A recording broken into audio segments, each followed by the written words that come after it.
तो वहीं बात करेंगे नोएडा की, जहां पुलिस को साइबर क्राइम से जुड़े मामले में बड़ी सफलता हासिल हुई है। जहां पुलिस ने यूट्यूब पर वीडियो लाइक कर पैसे कमाने का झांसा देकर ठगी करने वाले गिरोह का खुलासा करते हुए दो शातिर साइबर ठगों को गिरफ्तार कर लिया।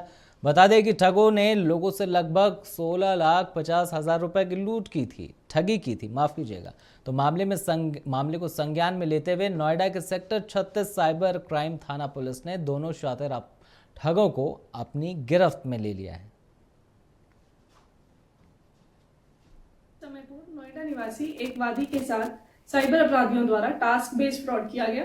वादी को पहले व्हाट्सएप ग्रुप में जोड़कर कुछ यूट्यूब वीडियोस को लाइक करने के एवज में रुपए देने की बात की गई, परंतु बाद में उन्हें कुछ प्रीपेड टास्क देकर ठगा गया।